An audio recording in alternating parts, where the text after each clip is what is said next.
Welcome to the Urban Tourism Podcast, which is a part of the expertise network Sustainable Urban Tourism. This is where researchers and practitioners come together to explore how we can transform urban tourism into something that works not just for visitors, but also for local communities and the environment. Welcome to the Urban Tourism Podcast. Thank you all for listening. And I think we have something very exciting for you to say today, because we have Dr. Dominique Hes here from Australia. And Dominique has been working on thriving systems and creating better places for over 30 years, I think. So Dominique, can you please introduce yourself? Thank you. Thank you for the invitation to be here and to have this conversation. I'm looking forward to it. I come from Melbourne, Australia. I live on the unceded lands of the Yalukit Willam, part of the Eastern Kulin Nation, and they have cared for place for around 60,000 years. And so feel very privileged to be part of that place and to start to learn from that wisdom as we're starting to work out how to listen to it again. My background is, so I have a science degree in botany, an engineering degree and an architecture degree and a governance degree. You could say I'm confused, but each time it's been an exploration around what are thriving systems. So what are ecological thriving systems? What are how do we engage with them from a mechanical engineering perspective? What does design have to give us to thriving systems? And how do we govern things? So I've always been asking around how do we create more aligned systems in a way that we can thrive and grow and really inhabit this country to its full potential, to our full potential, has been my question. Currently, I am semi-retired. I'm semi-retired and just work about a day a week. I work on policy advice for the federal government in Australia, and I'm helping the International Energy Agency with some training for their researchers around how to create an increased impact from their research as far as policy context. So how do you speak to policymakers more effectively as researchers? And apart from that, I just go around and have interesting conversations with interesting people. It sounds amazing. And what I like is basically you call yourself confused, but I think nowadays we just call that transversal. So you're completely down with the youth and what we all need to do nowadays. And interesting also particularly, I think that you say you're semi-retired, but from what I can see is you're far from retired, because it's not just talking to interesting people, it's also writing books, writing other kinds of publications, and just basically getting the word out there of what are thriving places, is regenerative development. And I think like one of the things that I think most people may know you from is your book, Designing for Hope, towards, what was the title? The Pathways to Regenerative Sustainability. Can you tell me a bit more about that? Like what is Designing for Hope? It sounds lovely, but what is it? So the reason that the book came about was that in 2009 I was holding my daughter in my arms, this little bundle of potential, and I heard about a young student that had given up. They saw no hope in the future. And I was looking at this bundle of potential in my arms saying, there must be a way of seeing the future with hope and potential and capacity. And I'd already started working in the areas of regenerative development in the early 2000s when I realised that our engineering ways and our design ways were not going to get us to a place where everyone can thrive and everyone feels that they belong. And so I started researching and working on teaching what are the hopeful ways of engaging with place. Yeah. So I looked at biophilia and biomimicry and permaculture and positive development and regenerative development. And I looked for, these are all nice words. It's good to say, big terms. Big terms. But what is it? Where can I point? Where can I go visit? What photos can I take? Who can I talk to see if these things are real? Because I'm not interested in pretty words. I'm interested in the reality. The questioning, the looking at it, the kicking, in Australia we'd say, kicking the tires of the ideas, not from a critical perspective, but from a reality perspective. And so from that, one of my tutors went, you're only teaching about 80 people a year, you should write this into a book. And so the book was something that came out in 2014 that I had been researching since 2009 when I decided to create the subject.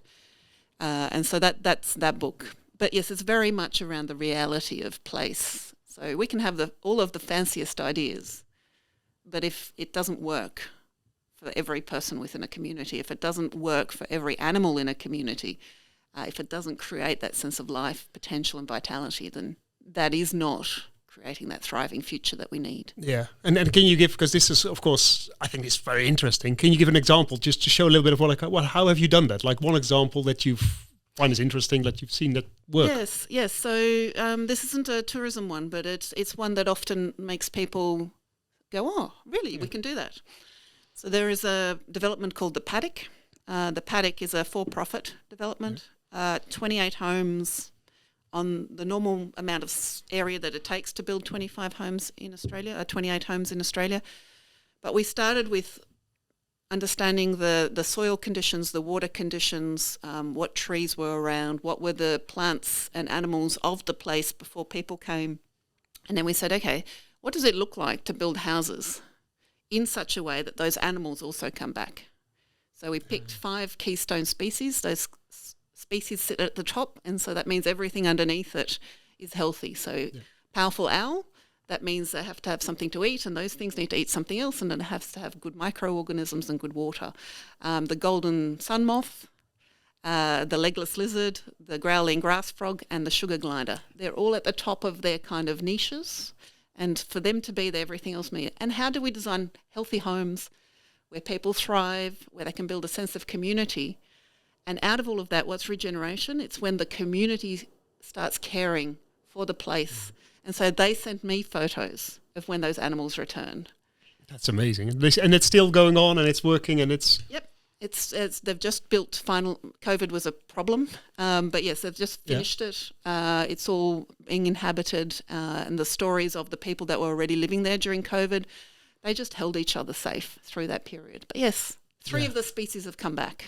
That's amazing. And are the ones looking forward to coming back as well? You think they will? Well, there's been some really naughty species that we didn't invite in. There was some brown snakes and some echidnas, which are like spiky animals. And they've all been welcomed in with joy because you create the potential for things to emerge. You can have some ideas about what you'd like to, but if you've created healthy water and soil, then of course other things will move in as well.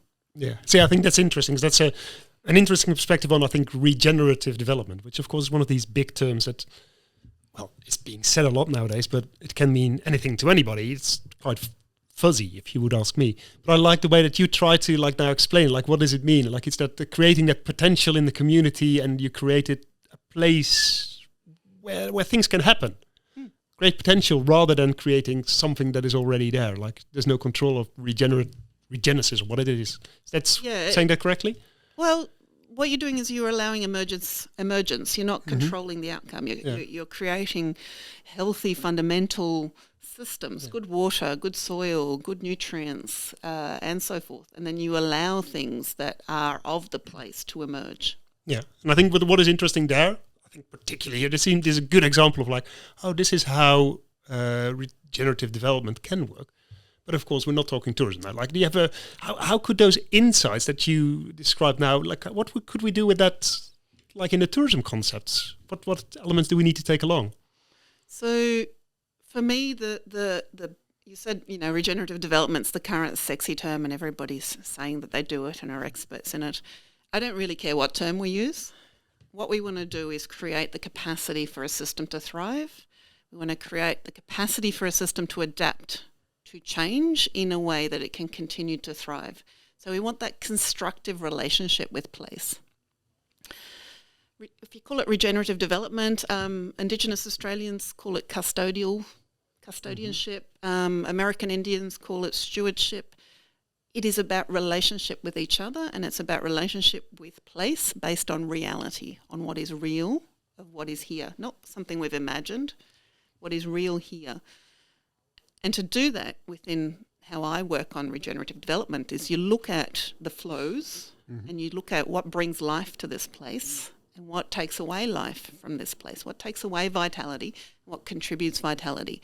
So whether it is tourism or whether it's a housing development or whether it's a university degree, you think, what brings vitality to this process? And so for a tourism context, one of my favourite places, and it's in Designing for Hope, is the High Line. The High Line in New York was a disused high-level railway line that was above a certain section of New York.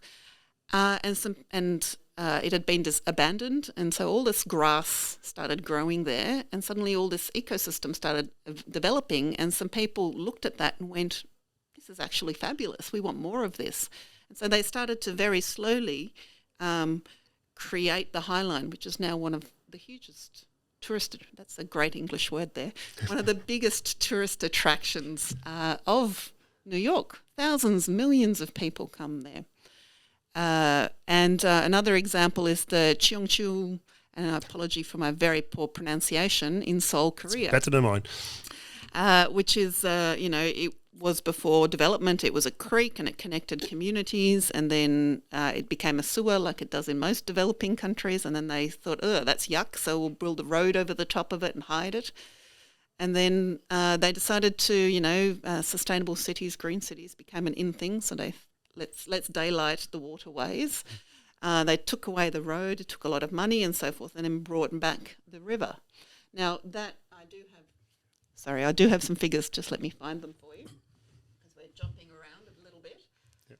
But so for that Cheongju River, it contributed to 15% increase in bus ridership, 3.3% in subway use.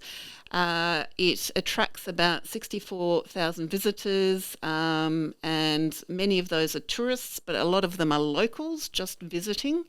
It's contributed $2.1 billion of or about $2 million in US dollars of visitor spending, but it's also increased property values, it's decreased urban heat island, there's fish back, there's birds back. It's a wonderful place for celebrations and so forth. And so, this is an example where bringing back nature and that capacity is bringing health and vitality back to the system. Now, there have been some failures because they did 6 kilometres of this, but then didn't think about, well, how does it connect to the wider water basin and so forth. And so there's been some issues. But we've got to realise that when we work with nature, it's not something we do and walk away from. It is something that you need to, like a lover or a child, you need to continue to have a relationship with that system that you've created, because it's living, it's alive, and it'll continue to evolve. And so those are some examples. That's amazing. And I think particularly the idea of things may not go perfect in one go, but to keep on caring, keep on giving, and keep on working on improving. And keeping on listening to the feedback that the system's giving you. Yeah. And it's I think that is an interesting one, particularly in an urban tourism context, because of course it's so complex in a way. There's so many different stakeholders, so many different voices that are to be heard. I think you have a lot of experience in outside of tourism. Can you tell me something about this idea of having conflicting voices or different voices? How do you deal with that? Because this is one of the things that we run into an awful lot. So, look, I don't like conflict. I don't like people yelling at me. But I have learned that when people are angry and when they're yelling at me, they're caring loudly. They're caring very loudly, and they might be caring so loudly they don't know how to put their ideas in a way that is constructive and creative and contributive. And so what I try to listen to is, where is the energy? What are they caring about? What are they worried about? And you've got to leave the space for them to be heard. Now, sometimes that might mean that you get a colleague and you take the person out of the system, if it's meaning the other people can't listen, taking them out, and then you come back and you ask them, this is what we've heard, this is what we're going to bring into the conversation. So that's an example there. For tourism particularly, if I think about regenerative development, and potentially the question that it could ask tourism is that we have created tourism as a expectation from the visitor of what can they get, right? Yeah. What can they that's extract? What it's historically been, what tourism is. Yeah, what can we... But actually, if you think about what can I give, or what can I contribute, or what can I help, that leaves you with a much richer experience, it leaves you with a love and a care of place that is so much deeper than a walking through as quickly as possible and taking. Yeah. And just having souvenirs or bragging rights to friends. And so flipping that, and it's probably a journey that we need to take as long as we've been building up this extractive model to bring it to a constructive. But it is a conversation that I think, particularly once you've experienced that ability to give back, that makes life so much. I mean, you walk around just with a smile on your face because you're there to give, and you understand the place better because you've been invited for a cup of tea with someone who's grateful that you've helped them with something. Yeah, no, I think that's amazing, and of course, as a vision for the future, that is, I think, would be amazing to work towards. Just going to tease you a little bit now, because of course, the easy argument against that is like, yeah, but if we get, let's take a city like Amsterdam, where we get, I think it's now 22 million visitors a year. Oh God, if we're all going to connect and reconnect and engage, I think as a local, I would go stir crazy that I have to reconnect or visit. How the numbers are large and increasing. Like, is that something we could think about? Again, if you look at regenerative development, you're looking at flows, right? Mm-hmm. And so that means you have a huge flow and capacity and potential of people. You have to think about the capacity and potential of the people that live there, as well as the potential and capacity. And so what is the conversation that is useful to both sides? And maybe it isn't that every person goes and talks to every Dutch person and has a personal experience with the It's not enough Dutch people to do that. It's not that. It is how do you invite people to learn more about Amsterdam in a way that is suitable and effective for them? How do you have that ability that whether you're there for an hour or 3 weeks, that you are able to walk in some way that enriches you as a person as well as the place, and that isn't a single thing that everybody does. It is a invitation, and it may start small. And this is the other thing with regenerative development. It isn't a economic development plan that you sign off on and then blanket across a whole country or a whole European Union or whatever. It is a thing that you start small and you see what works here. Yeah. And then you feed back, is this actually working? Is it creating the sense of vitality and viability and potential? If not, okay, well, what can we learn and how do we adapt? If it is, okay, let's make it a little bit bigger. But we tend to have, through our ways of thinking that have happened over the last 50 or so years, of wanting the easy solution, the low-hanging fruit, all of those sorts of things, but they're actually reducing our capacity. People say, let's do what's easy. Well, why? Do you go for a run? Do you have children because it's easy? Do you go for a run because it's easy? No, you don't do that. You do these things because they're slightly hard and they're challenging. You don't do a PhD or write a book because it's easy. You do it because you really want to explore and understand something. Go to the gym, any of those things. You don't do them because they're easy. So why do we need to do that with tourism or development or whatever? We don't need to do what's easy. Just do what's hard. It's okay.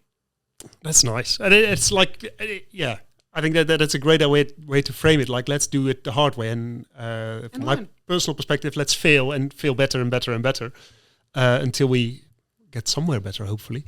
And I think that's very nice. Other things like from your practice, your years of experience, that you say these are the lessons that I've learned that I think would be very suitable to that we would also need to do in tourism, or that I think could really help this whole tourism debates. So I think making time. Mm-hmm. We often try and do things very quickly. Yeah. And so time, I think, is the secret sauce, the magic, the thing that we need to sprinkle into our projects. But also to think that you aren't just dealing with young people, you aren't just dealing with rich white tourists, you aren't just dealing with a stereotype here type. You're actually dealing with a very complex system, and for a complex system you need a complex set of opportunities to engage. And so one of the things is, we're learning more about neurodiversity. So how do we create niches for every type of person to feel welcomed into a place and able to contribute and so forth? And that requires time. So I think time is the non-renewable resource that is very valuable in all of this. I think flipping that concept, instead of saying what can we give tourists to attract them, so just flipping that and saying, well, what can we ask of tourists?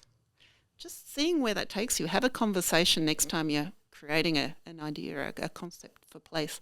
Just saying, okay, well, what ideas come from that? There's a great tool that I use, and you can use it for tourism or anything really, which are the lenses matrix. And so you can...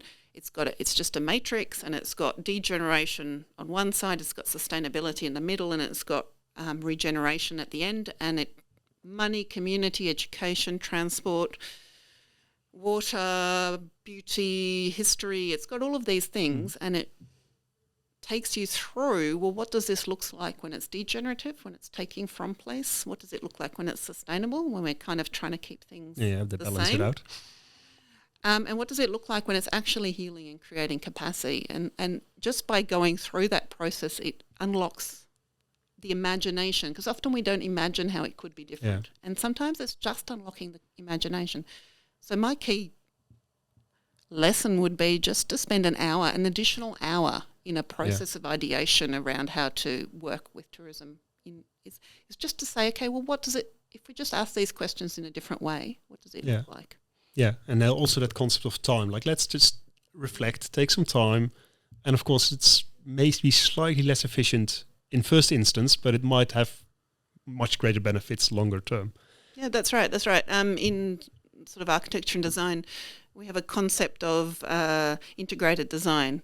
And that's where you bring everyone together at the start, the builder, the users, the designers, and you co-create, the engineers, the outcome together. And that takes more investment. But then it cuts the process down, it cuts the cost down, it cuts the mistakes down. So all of these, you have all of these ongoing benefits. But what's the one thing you need at the start? Trust. Yeah. Trust and time. So you need to sit together, and you need to work together, and you need to trust each other. Yeah, I mean, I'd have to ask this. I think trust is such an interesting one, because particularly in the tourism debate now, this is what's lacking. The amount of distrusts, I'm making it a bit stark now, but between the tourist versus the resident, or like this whole idea of different groups thinking, and the lack of trust that there is in the good faith of people, which may or may not be justified. I don't dare to judge on that. But like, how do you build trust? How do you create trust in a system, in a process? So within the concepts of regenerative development, you have this idea of, you've got an idea and then you've got a restraining force.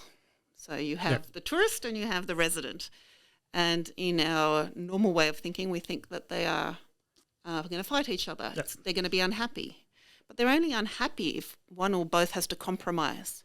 But if actually you harmonise, you actually work together and say, what does this look like? What is the yes and conversation that means that you both feel that you're thriving because of this? Then you end up with a very different outcome. And instead of having two people unhappy, you have everybody happier.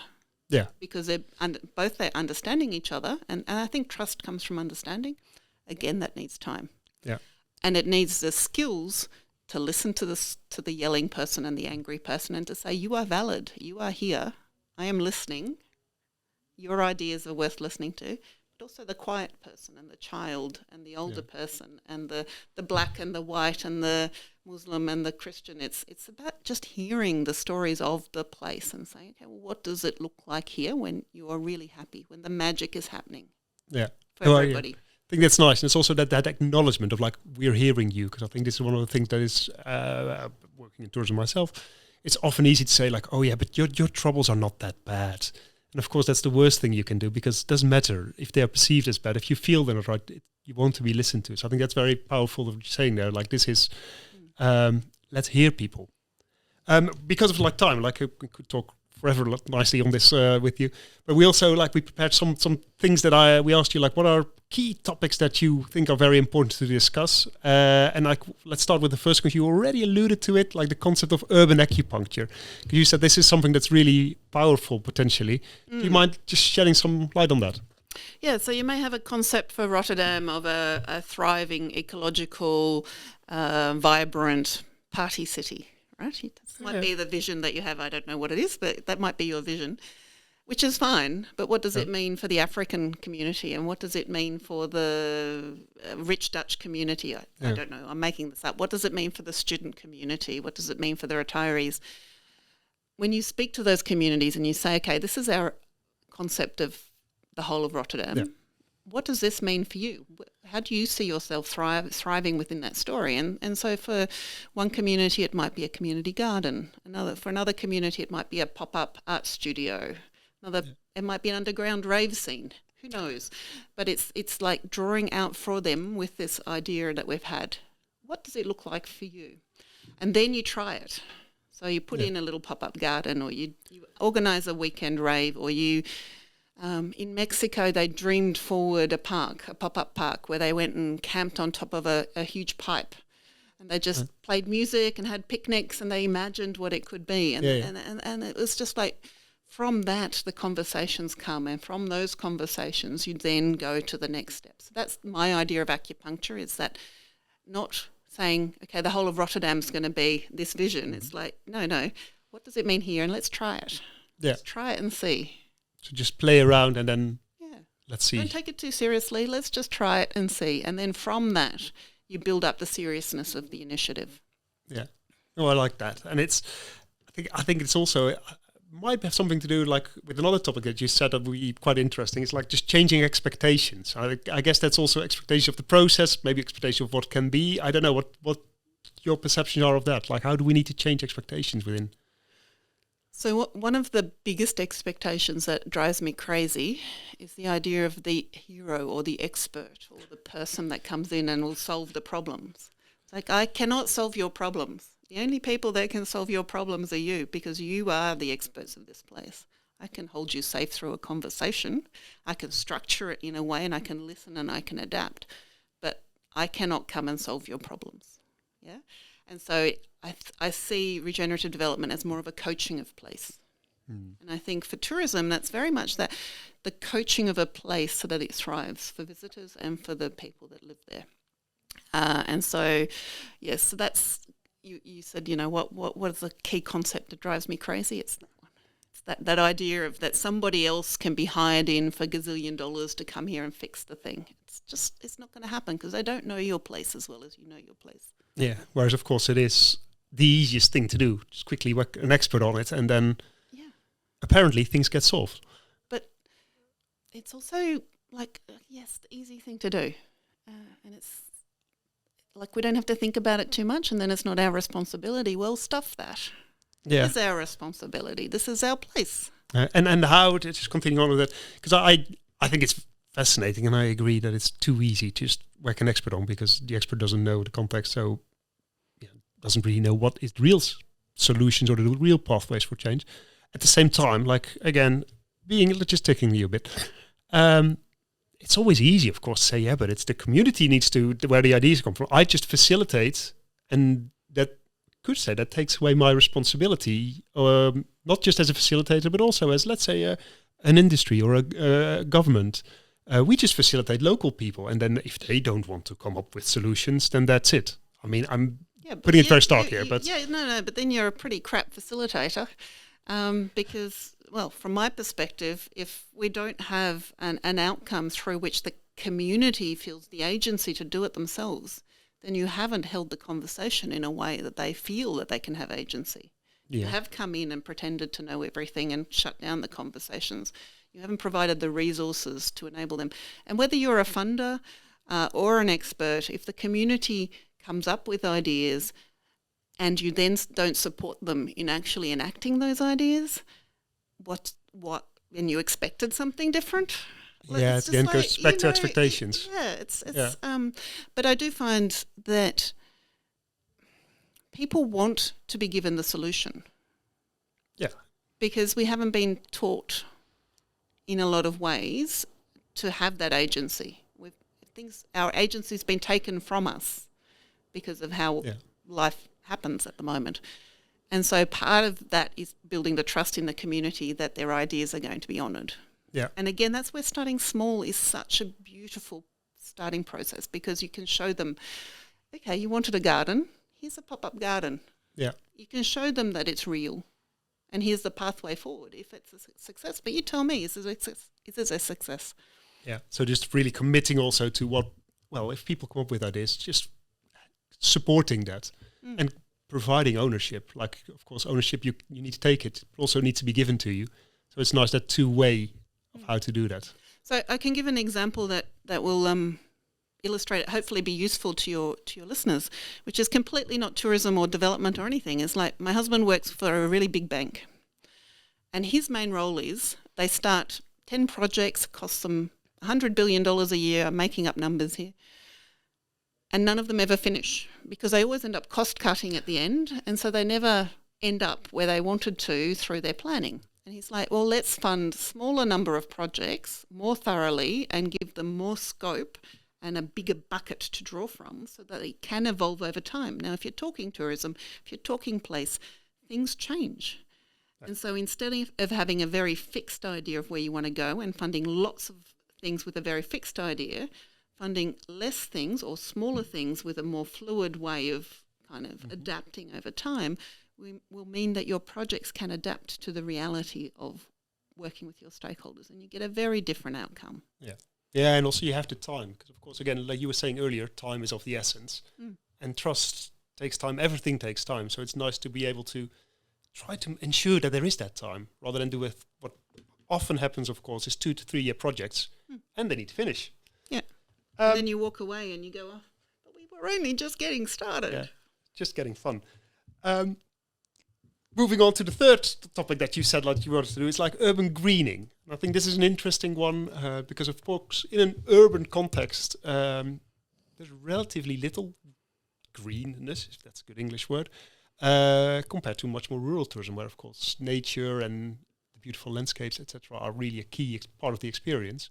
So what would you say, like with urban greening, how can we get the debate further with that or do better things with that? Well, I've got to say I'm very impressed in the Netherlands over the last 10 years with, the grasses growing along the tram tracks and the flipping of your tiles and all of those sorts of things, where people are starting to take agency over their own space and bringing back nature. Inherently, humans need to be connected to nature to feel peace. And so whether it's waterways or whether it's trees or whether it's vistas, views to oceans or forests or mountains, these are things that help and the human brain feel more calm. And so there is a attraction version and driver for bringing nature in. But also, if nature is part of your environment, then your air is going to be cleaner. The humidity is going to be better balanced. There are a whole lot of benefits. You'll see the seasons change. You'll be connected to place. And so there are a whole lot of psychological as well as health benefits to urban greening. But nature is alive and changing, and will, 1 year a tree will die, the next year it will thrive. And so it requires an ongoing relationship. So it's not... I remember one of my projects, we put in a green wall, and in the contract, the usual contract, when you get to the end of the project, the builder gets the final payment when everything's signed off. How do you ever sign off on a living system that's going to take 7 years to establish? And so the builder was hanging out for their last 20%, and it never came because the green wall never established properly. And that is because they weren't understanding living infrastructure is living. Yeah. And just like people, you need to continually work with that system. And so we need to bring in professions that are part of looking after the living system. So whether they're sky gardeners or people that look after wall systems, whether it is the people that manage the tramways, the flipped up tiles, These are all parts of the skill set that we need within a city, not just our roads, rubbish and rates. Yeah, and then use urban greening to also stimulate that kind of like sense of ownership, sense of longevity, of how to ensure places remain hospitable, nice, green. And I can. Sorry, my computer's going. It's gone.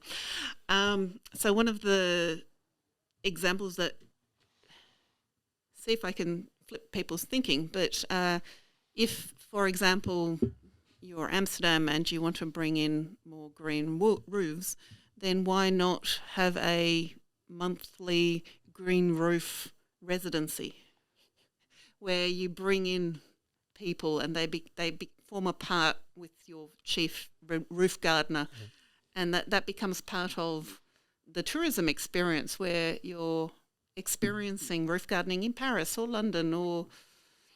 It's a bit like in Rotterdam, we have this annual thing called the Rooftop Days. And it's, of course, that's an excellent opportunity where people are just invited onto the rooftops and also to engage. I know that has happened a couple of years ago, I think, where there was also an emphasis on green gardens on the rooftops to really stimulate that thinking of like, oh yeah, this is there and it's repetitive, and it became very popular amongst visitors and residents to get people in. I think that's... But not just to visit it and experience it and have a cup of tea there, but actually to get your hands dirty and plant something and then get updates that your plants are doing well, and to continue that relationship. Is we go to a place, we go home, we have a photo.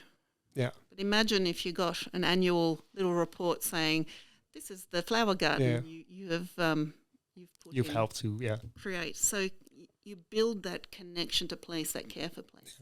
Yeah, and of course you can do that whether you're a resident or whether you're a visitor. That's the same thing, and you get that equal footing to work on. Particularly with emails and so forth, it's very easy just to set that up and continue to connect in your relationship with place. Nice.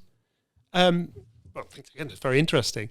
Finally, we have some shorter topics that we quickly want to ask you.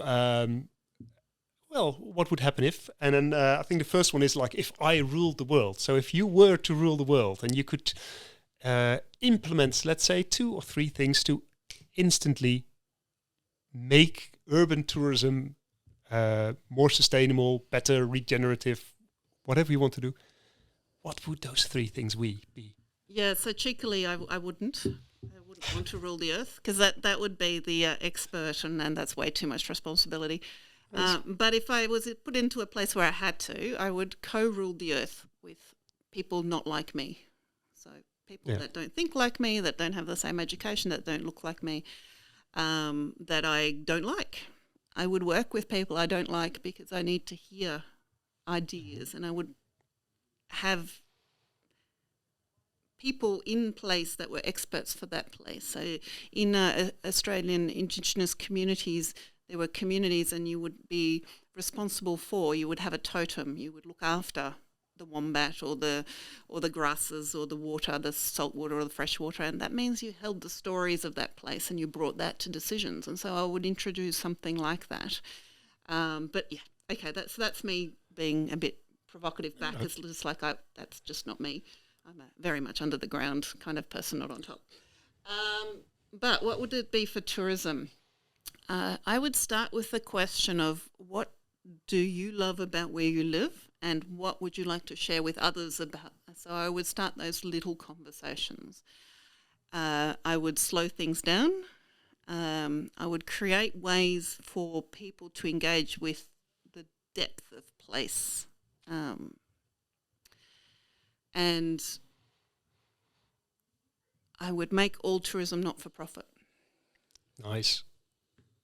I like it. I'm not even going to ask anything more about that, because let's leave it at that. Well, profit is an extractive way of showing value. And so being not-for-profit doesn't mean that people don't make a good income, that don't live well. It just means that instead of the benefits, financial or others, from place being extracted elsewhere, they are reinvested. Yeah. And so that for me, there's such a value in the flows building within place, the health of place, rather than taking it away. Yeah, No, I see that. There's one thing that I want to quickly get back on with you, and that's the idea of that you would surround yourself with people you disagree with, and I think that's a very powerful thing. And at the same time, I know it's a very difficult thing, and it's getting more and more difficult because, of course, everybody's more in their bubbles. And why would you talk to the other, particularly if they disagree with you? So, do you have some ideas of like how can we train ourselves to engage with those people that we disagree with? How do we push our boundaries to go deeper? Because this is difficult for individuals. I think I find it difficult. It's not easy, but that's okay. Yeah. Doesn't need to be easy. Doing things that are easier while we are in our bubbles, but that's not safe. Easy is not safe because the bubbles burst, and then what happens? And so, build trust, take time, value what is good. Yep. Try and understand what you think is bad. Yep. People are people.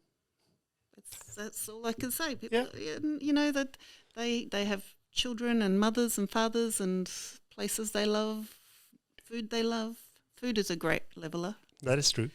Food and shared purpose. Planting together,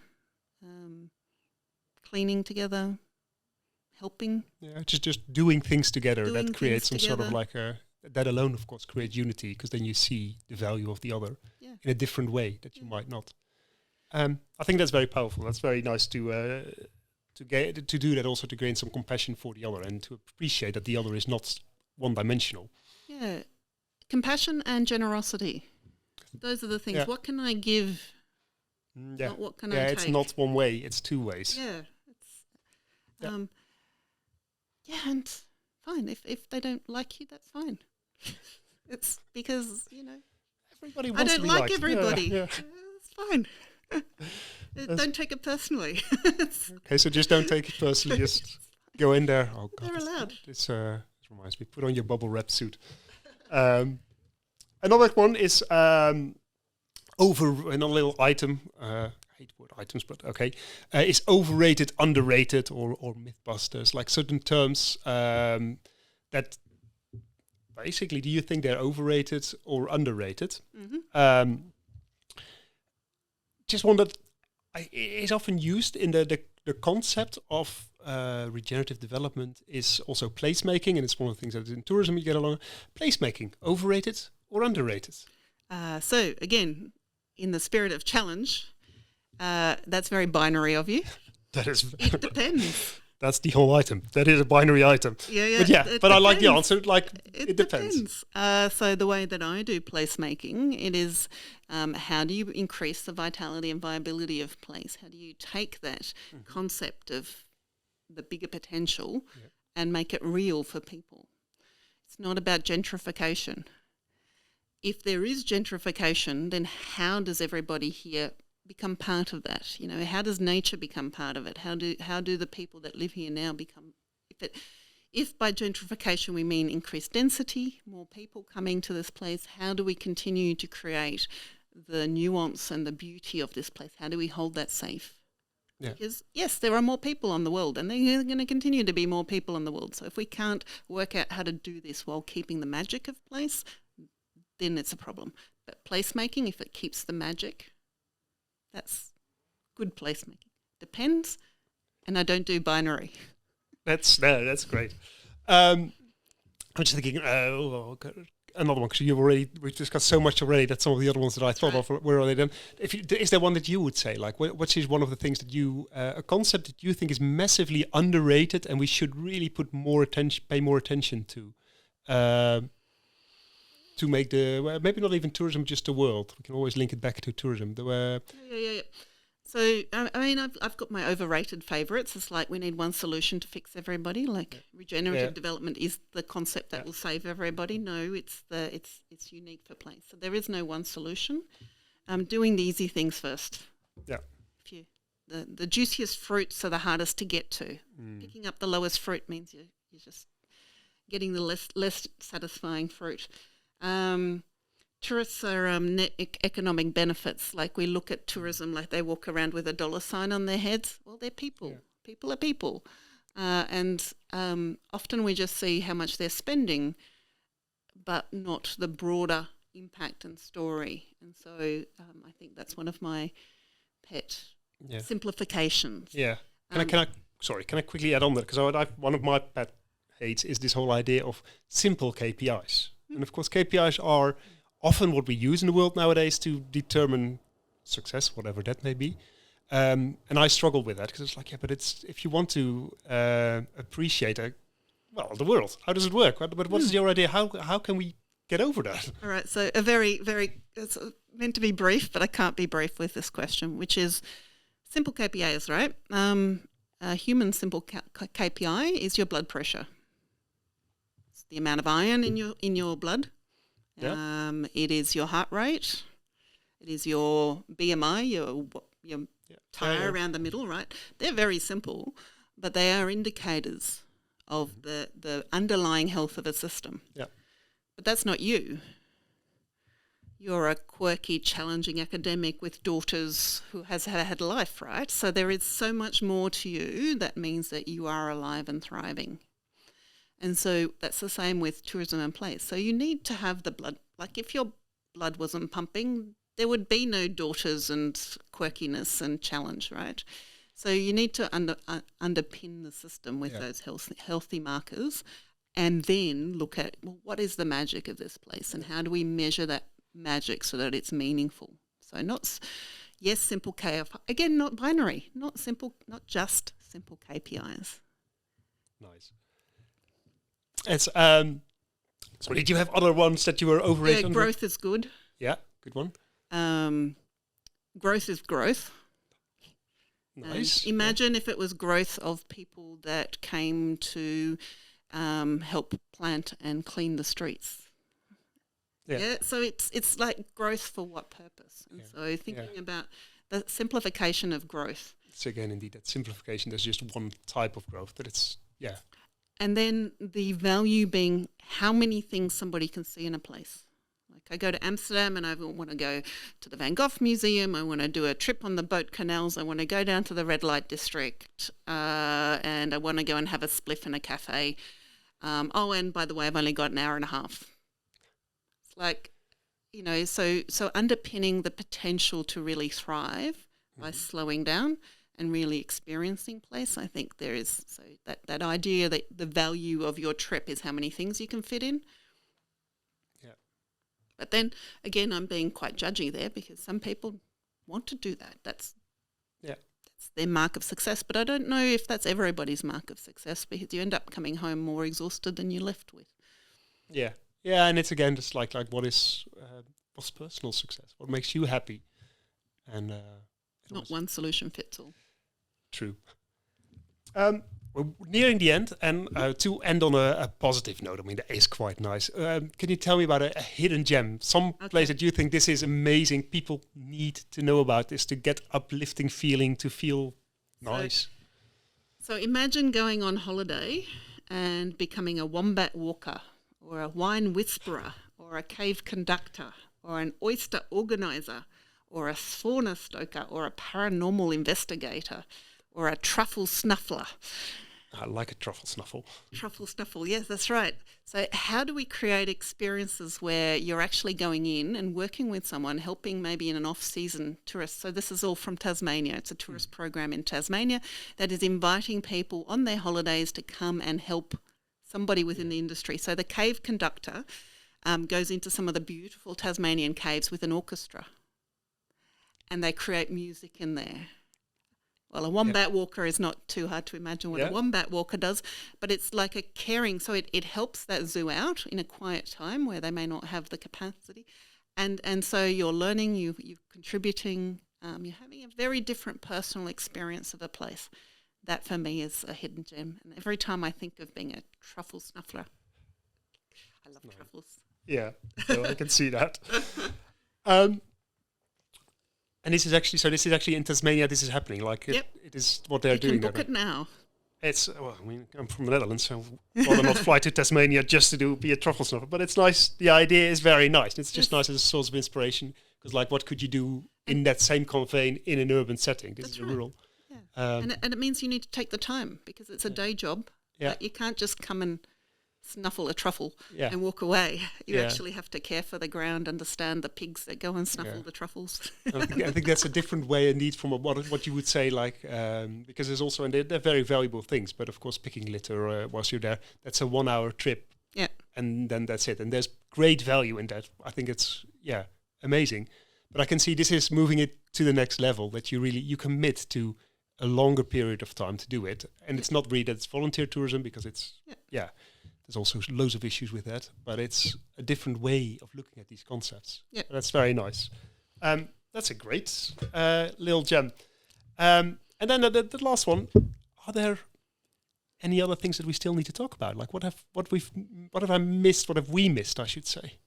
So I did have a thought about this, which is what would it be if we treated a place as a person, or a lover, or a child, or an elder, full of wisdom and joy and potential and connection and quirkiness and bad weather and bad moods and so forth. So just a challenge question. If you're having a ideation around a new concept for place, what if it was a person? One of the things which, is a great lesson for the Dutch is that you speak many languages. And so what does the problem look like in Hebrew, in African, in, just thinking about the problem in different languages may also unlock different ideas. Nice. Yeah. I think that's basically, like, to wrap it up with that.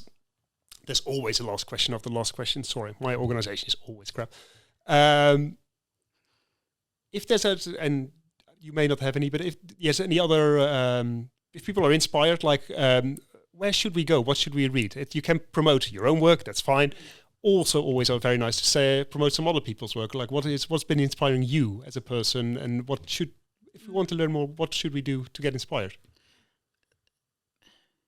So potentially easier for me in Australia, but I'm very inspired by the Indigenous concept of seasons. So really watching what is happening in my local environment. So I don't know if people have thought about this, but whether you're in the equator or in the Antarctica, there are 4 seasons and they're all 3 months long. Makes no sense whatsoever. So in Australia, depending on where you are, there are 6 seasons, there are 8 seasons, there are 3 seasons, there are 2 seasons, and it's based on observation, which means, this year you're probably saying, autumn's a bit late, right? The leaves aren't orange yet. And the Indigenous people go, no, when this and this and this happens, that's when autumn starts, and that's when you do this and then you do that. And so re-bringing that connection to really listening to where you are, I think for me has been one of the greatest revelations of the last 3 years for me. Nice. I think that's a great note to end on. Thank you very much, Dominique. Very interesting talking to you, and very inspiring to me, and I hope also to our listeners. So thank you very much. Thank you for the invitation. Thank you for tuning in to this episode of the Urban Tourism Podcast. If you have ideas on how to transform urban tourism and would like to share them with us, we would love to hear from you. Reach out at enzit@inholland.nl or click the link in show notes. Let's continue the conversation and work together towards a more sustainable future.